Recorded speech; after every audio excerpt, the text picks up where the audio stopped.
We're heading into round 5 of the Championship campaign as the international break comes to a close. It's going to be really interesting looking into this one. If you've missed my previous video, I reviewed the first 4 games of the season, went through the league table, the top goal scorers, top assisters and the highest rated players. So if you haven't done so already, go and check that one out. We've obviously so far this season gone through every single game, preview and review, and we're going to do that again today.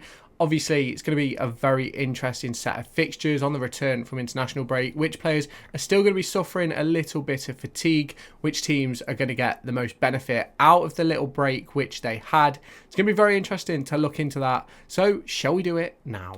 If you have not done so already, make sure you hit that subscribe button down below and turn on that notification bell to stay tuned for all of my latest Derby County and EFL Championship and League One content heading your way across the course of this season. Obviously, don't forget to let me know your thoughts and predictions this weekend for your team. Let me know what you think is going to happen across the course of the weekend. Shall we now get into it? Well, here we have the first game of the weekend. It's Hull City facing up against Sheffield United at the MKM Stadium, available to you all on Sky Go UK, Sky Go Extra, Sky Football and Sky Sports Ultra HD. Not an advert, but it would be excellent to see this game, and I think it's going to be one where I think realistically, I think Sheffield United are going to take the 3 points. I think Sheffield United are in a much better position than Hull City coming out of the transfer window. I think Hull City lost an incredible amount of talent over the course of this transfer window, and I think there's a lot going on at Hull City which doesn't seem to be getting as much notice as it should. Now, obviously, they did bring in some players, but the quality of player which they lost and the talent potential which they also lost with the likes of Greaves and Phalange and things like that are incredible. And that's something which I don't think they've replaced properly. Now, there is a list of injuries here. You can obviously let me know if they're legit or not. I know FootMob sometimes with the injuries, it gets them a bit wrong, timescales and things like that. But as we head into this game, if we look at the previous form for both two sides, I think it speaks volumes of both teams' capabilities. Both teams picking up some draws along the way, a loss in there for Sheffield United versus Barnsley, but obviously 2 wins as well, beating Watford, which was Watford's first defeat of this season. They obviously beat Wrexham 4-2, which I know Wrexham are a League One side, but they've been putting in some really, really good performances this season. But you look at Hull City, they've only picked up 3 draws in their period of fixtures. And I have to say, I'm a bit unimpressed with Hull City so far this season. They obviously made the change, letting Liam Rossini go to bring in their new manager, and I don't quite think it's gone to plan. I think a lot of that is down to the transfer window and the players they've lost, but I also think it's one of those where I just don't quite think Hull City are as good as they were last season. Now, obviously, Sheffield United coming down from the Premier League and Hull City just missing out on the playoffs last season. It's going to be interesting to look into this a little bit deeper. Now, if we do look at the heads-to-heads across the course of the previous few years, obviously you've got a Sheffield United 1-0 in 2023, 2-0 for Sheffield United in 2022, another 0-0, a 3-1 to Sheffield United. It sort of all falls in Sheffield United's favour. It's going to be interesting to see how this one plays out. Let me know your thoughts down below.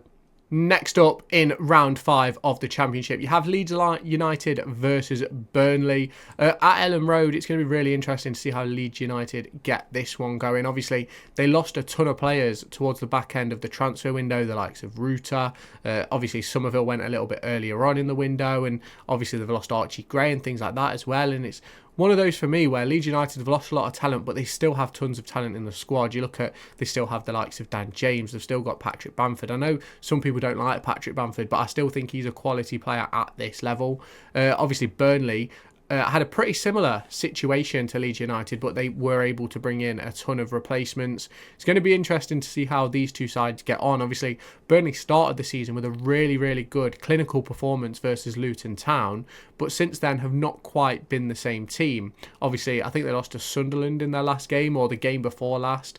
So it's going to be interesting to see how that develops. And no, they lost to Blackburn. No, drew to Blackburn in the last game, who had 10 men. And obviously, you look at this list of injuries, it's not looking great for Burnley. Now, I'm not saying all of those are correct. As I mentioned in the previous game preview, we know how it is with FootMob. Some of them aren't exactly accurate. Now, if we look at the previous 5 results, Burnley taking 2 losses and a draw in their previous 3.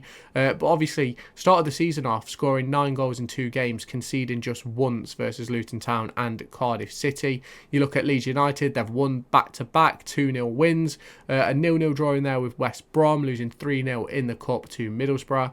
And a 3-3 draw with Pompey. I feel like Leeds have found their rhythm, found their form, and the important thing is, can they continue that into this 12:30 kickoff versus Burnley? Now, if we look at the head-to-heads, it's in Leeds' favour with 8 wins to 4 wins with 3 draws. If we go back to their most recent fixture, it was a 3-1 Leeds win in the Premier League in 2022, a 1-1 draw in 2021, and as you can see, and as mentioned earlier on, it's in Leeds' favour. It's going to be very interesting to see how this one goes. Let me know your thoughts down in the comment section. We jump on into a very, very important game. Luton Town haven't quite started the season in the way that they would have expected to. They've obviously heading to Millwall to play Millwall at the Den. Neil Harris has not necessarily had the start he desired, but that performance on the day before the international break was certainly one which they'll look to continue. And for Luton Town, I think it's just pivotal that Rob Edwards finds a formula that pushes them forwards, because they're really struggling. I think they're currently sitting in the relegation zone. I think they've got 2 points, and it's a really, really interesting one, and it's really disappointing to look at. Now, obviously, you look at Millwall's previous 5, and it's 2 wins, 2 losses and a draw. A win against Portsmouth, a 3-0 win versus Sheffield Wednesday. A loss to Leyton Orient in the Cup. I think the Pompey game was the Cup as well. A 4-3 defeat to Bristol City and 0-0 to Hull City. Obviously, that Sheffield United 3-0 thrashing was a wonderful performance and exactly what Neil Harris is wanting going forward. Now, you look at Luton Town, they've lost 3, drew 2. Losses coming to Queen's Park Rangers, Preston North End and Burnley. The 2 draws to come into QPR and Pompey. So it's going to be interesting looking into this one. I think that draw versus QPR was in the cup competitions. It's one of those for me where if we do just take a little bit of a deeper look, Millwall sort of have the edge when it comes to head-to-head fixtures. Obviously, there have been masses of fixtures since 2019 if you go all the way through here. And yes, a draw is the most common result, but when we're looking at wins, Millwall have 4 to Luton's 1. The most recent win was a Luton Town one back in 2021. It's going to be interesting to see how this one goes. It is available on Sky Sports Football, just like the game on Friday night. It's going to be interesting to see how this one goes. I think Luton Town may finally find their form. Hopefully the 2 weeks where obviously some teams will have had days off, some teams won't. I do think it's going to be interesting to see if Rob Edwards has used that 2 weeks well with the players available to him, and if he's going to be able to push Luton Town forward, or is he going to find himself under pressure? Oxford United have started the season well, and they take home advantage at the Kassam Stadium as they face Stoke City.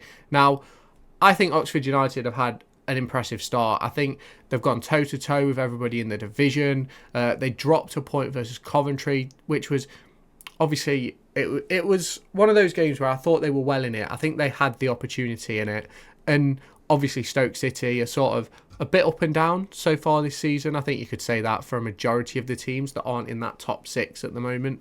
I think pretty much anybody on 6 points or below has had a bit of an up and down start, and obviously here are the injuries if they are legitimate. We spoke about FootMob and their injuries being a little bit off from time to time. Now, if we do look at the previous fixtures, now Oxford come into this off the back of a 3-1 win versus Paul Heckingbottom's Preston North End. Stoke City come in off the back of 2 back-to-back victories, 5-0 versus Middlesbrough and 1-0 versus Plymouth Argyle. Now, Oxford United have lost 3 in a row before that, and their game before that, they'd beat Peterborough 2-0 in the cup competitions, and for Stoke City, they'd obviously lost 2 in a row as well, and obviously won that game versus Carlisle in the cup.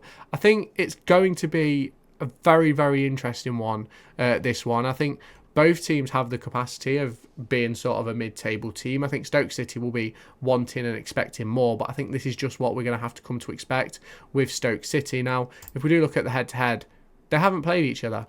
So it's going to be very interesting to see how this one comes together. Obviously, it isn't registered on FootMob if they have played each other. It's going to be interesting to see how this goes for both sides. I think both Oxford and Stoke City have the capacity to win this game. It's just going to be about which manager has the ability to take the win.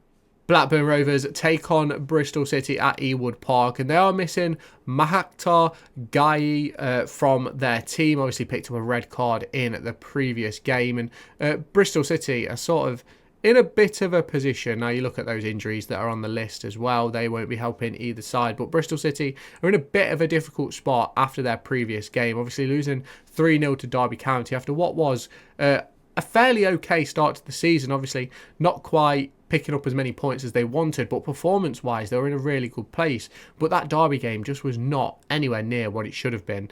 And obviously, you look at the previous 5 results from both games. Blackburn Rovers picking up a 1-1 draw with Burnley after having 10 men. A 2-1 loss to Blackpool in the Cup. 2-1 win to Oxford United. 2-2 versus Norwich, and a 6-1 Stockport County victory. You then look at Bristol City. It's Derby County 3, Bristol City 0. Bristol City 1, Coventry 1, 4-3 versus Millwall, and a 1-0 loss to Coventry. And then obviously you've got the 1-1 draw with Hull City. Now, I think when we're looking at this game, I think it's going to be a midfield battle. I think Max Bird, Jason Knight are going to have to turn up for Bristol City if they want to win the game. I think that was the issue which they faced at Derby County. I don't quite think they got those players into the game enough. Scott Twine lost his head quite early on and never really sort of turned it around. So it's going to be very interesting to see how this one goes. Let me know your thoughts down below. Derby County take home advantage again as they face up against Cardiff City. Now, it does look as if Corey Blackett-Taylor, Kane Wilson and so on will all be available for selection. We'll do a full preview for this video out on Thursday, so make sure you've hit that subscribe button to stay tuned. It's going to be interesting to look into this one because Cardiff City haven't had the greatest start to the season. Derby County have done okay. They've done better than anticipated for most people, although some of the performances haven't quite been there. Now, obviously, if you look at Cardiff City compared to Derby, Cardiff City are an established Championship side. Derby County are a promoted League One side. So, obviously, you look at the injuries, the likes of Corey Blackett-Taylor, who should be coming back into the squad any time now. Jake Rooney has put out a tweet saying that he's only a few weeks away. Kane Wilson should be back after the international break. And then you've obviously got the injuries for Cardiff City. Can't talk too much on them. Can't say I'm massively in the know when it comes to Cardiff City, but I know some of these FootMob ones are sometimes a little bit wrong. But if we look at the previous 5 fixtures, the only victory Cardiff City have took this season is a 2-1 victory versus Bristol Rovers in the Cup competitions. They picked up that 1-1 draw versus Swansea, and then lost 5-3 to Southampton in the Cup. Obviously, the 2-0 loss to Middlesbrough and the 5-0 to Cardiff, to Burnley, sorry. Now, you look at Derby, it's 3 wins in the past 5, a draw with Barrow, which ended up being a penalty loss, and the Watford defeat, obviously the Chesterfield 2-1. The big conversation for Derby County is, where do the new signings fit? Are they going to be able to put Marcus Harness in? Are they going to be able to put Nat Phillips in? Are they going to stick with what they did before? Now, obviously, the big conversation for this one is team selection. I think Paul Warren's going to be a constant conversation over the course of the season. You'll have to let me know your thoughts down in the comments. But Cardiff City's manager could be in trouble if he isn't able to pick up a result in this one. I personally think Derby going to take the win. I did preview Derby County's month of September. If you want to go and check that out, that will be on my channel from Monday. So make sure you go ahead and do so. If you have not done so already, make sure you hit that subscribe button down below and turn on the notification bell to stay tuned for all of my latest Derby County and EFL Championship and League One content heading your way across the course of this season. Make sure you let me know the predictions for your game down in the comments. I'm really intrigued to see what you lot have to say. We've had a lot of interactions over the past few videos, so let's keep that going as we head into the next stage of the Championship campaign. So, as we head into the next game, it's Middlesbrough at the Riverside Stadium who take on Preston North End. Preston North End obviously missing Liam Lindsay to suspension. What's going to be interesting about this one is how Paul Heckingbottom sets up and how is Michael Carrick able to turn around some average performances for Middlesbrough. Obviously, if we look, they obviously did beat Cardiff in their last game. I don't think it's necessarily a massive flex to beat Cardiff for a team like Middlesbrough. But you look at those results, obviously the Stoke City 5-0 defeat. You look at the Pompey draw, the Derby County loss, and it just doesn't match up to that 3-0 win which they had versus Leeds United. You obviously then look over to Preston North End, and they've won 2 of 3 since Paul Heckingbottom came in, I believe. Obviously that 3-1 loss to Oxford wasn't one which they'll want to look at again, but obviously they're still finding their rhythm and still finding their form under Paul Heckingbottom. I do think they'll end up being miles comfortable in this division. I think Heckingbottom's a really good manager, and it's all about what he can do with what he's got. He's got to get through to January, make sure they're still in contention, and I think they'll be perfectly fine. With Middlesbrough, they've got to turn around those defeats, and I think it was a start at Cardiff City, picking up a 2-0 win, but it's important now turning it into another win, back-to-back wins at the Riverside Stadium. Are they going to be able to do it versus Preston North End? Let me know your thoughts down below. Plymouth Argyle at Home Park are looking for their first 3 points of the season. And it's going to be an interesting one. Obviously, Isaka is out, suspended still. It's going to be interesting to see how this one goes. I think it's going to be a really, really difficult one for Rooney. And I've seen a few Plymouth fans mention that he wasn't necessarily backed enough to go for the style that he wants to go for with the Plymouth team in this division. And I think keeping hold of Morgan Whittaker is massive for Plymouth. But I also think that if they'd have got rid of him for, say, 15 million, would they have been able to bring in enough players to sort of have more of a Rooney outlook on the team? And that's something which we're going to have to see. How long is Rooney going to last? He's obviously made it to September. He's made it past the first international break. Can he make it to Christmas? That's the next big question. Now, we all know how good Sunderland have been, and we only have to look at the results. The only defeat they've taken, I think, was in a cup competition. It was in a cup competition versus Preston North End. But you look at the difference in results for both sides. Plymouth Argyle, 2 losses in a row, 2 draws before that. Their only win versus Cheltenham in the Cup. You look at Sunderland, 4 wins out of 5. The only loss coming in the Cup. It's 4 wins in a row in the league. It's going to be interesting to see how these two teams get on. I think Plymouth Argyle have got to find something. They've got to find a way to win games, and I don't quite think they've done that yet. Sheffield Wednesday take on QPR at Hillsborough. They take on home advantage in another game, but the problem is, since that win versus Plymouth on the opening day, they've not necessarily been the team that I anticipated them to be. You look, it's 3 losses on the bounce in the league. Obviously, you've got the 5-1 win versus Grimsby, but it's Grimsby. I know it's a cup competition, upsets happen. Look at Derby County and Barrow, and obviously they've beat Hull, which I think was a cup game as well. But it's one of those for me where Sheffield Wednesday, sorry, I'm going to get absolutely slated in the comments for that. Sheffield Wednesday haven't shown enough, in my opinion, and that's something which they're going to have to work on as the season progresses. You look at QPR on the other hand, 2 wins, 3 draws in there, a draw with Luton Town, which is, in my opinion, is a really, really good result. You've got that was in the cup, but then they went on to beat them in the league, a 2-1 win. And I think they've got a really, really good striker in, I think, is it pronounced Fry? I think he's a really good striker. I think he's going to cause some real problems. Obviously, they're waiting for the return of Ilias Chair, but the likes of Karamoko Dembele have stepped up to the plate so far. It's going to be interesting to see how these two teams get along. I think Danny Roll has got to step up and turn this Sheffield United poor form around. Marty Cifuentes has got to pick up a few more victories, but I'm sure QPR won't be complaining at this point. There is still a long way to go.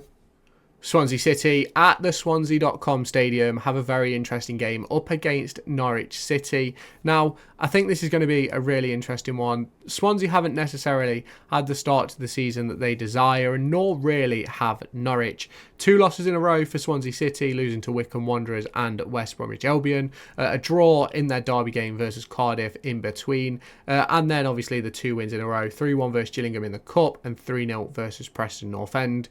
You obviously then look at Norwich City's results. It's 2 wins, 2 draws and a loss.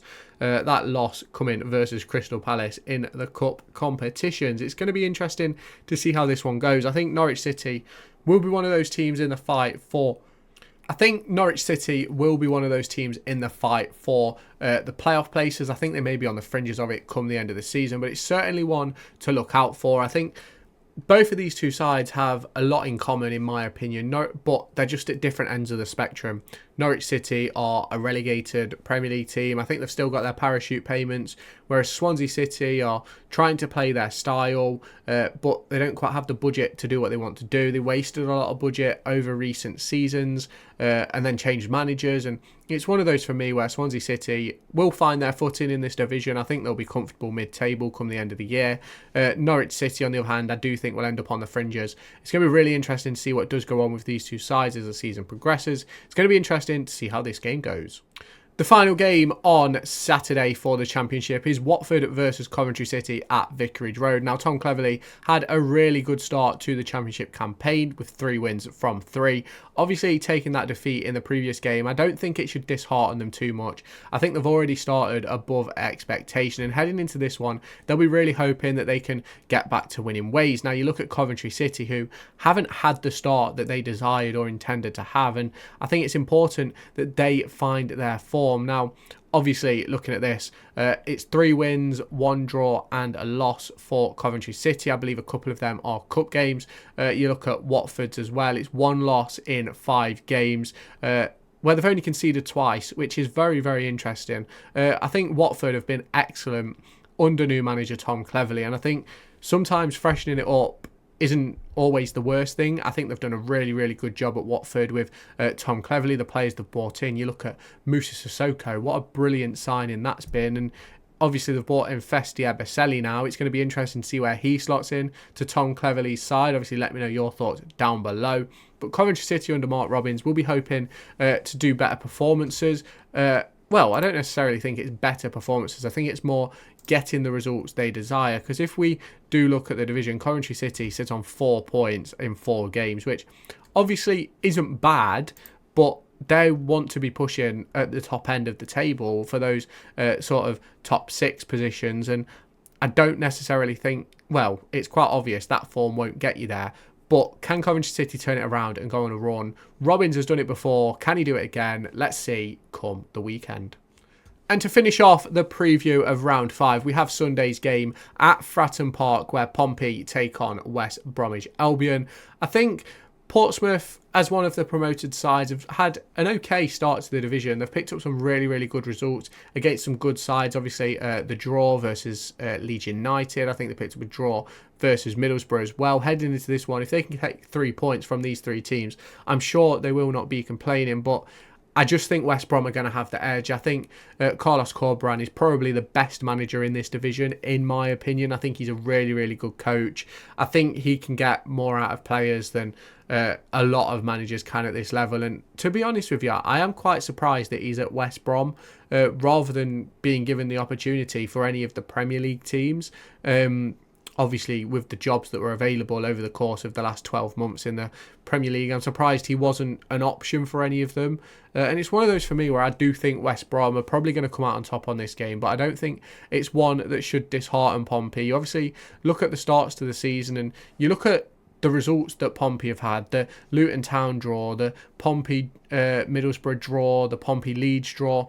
Really, really big results, in my opinion, against teams who I think come the end of the season will be in that top half of the table. And I think for the promoted teams, the important thing is staying up. Maybe no one's sort of in that Ipswich position right now. Obviously, we've only played 4 games, so it's sort of expectations haven't yet changed. And I think the main aim for all 3 promoted teams is staying up and being able to solidify as a championship club. And I think Pompey are well on the way to doing that. They do need to find a way to pick up their first victory of the season. I just don't think it's going to be this weekend. Now, we talk about West Brom's previous 5 games. It's a win versus QPR, a loss to Fleetwood with heavy changes, a 0-0 draw with Leeds United, similar in result style to Pompey with that draw against Leeds, a 2-1 win versus Stoke City and 1-0 versus Swansea City. I do think Carlos Corberán will take the edge in this one. I think it's going to be a West Brom win. Let me know your thoughts down in the comments. Now, we've previewed all 12 games heading into this championship campaign. We'll be back next week to review the performances, the results, and the league table. So make sure you've hit that subscribe button to stay tuned. Let me know your thoughts down in the comments. I'm really intrigued to see what you guys have to say about the performances for your team across the course of the start of this season and heading into the weekend. What are you expecting? What do you want to see? Let me know your thoughts down below, and I'll catch you in my next video. Be sure to go and find me on TikTok, pictured here, and Twitter, pictured here. These are the places where I'll keep you all up to date with all my upcoming videos and my thoughts and feelings around the Formula 1 and football weekend.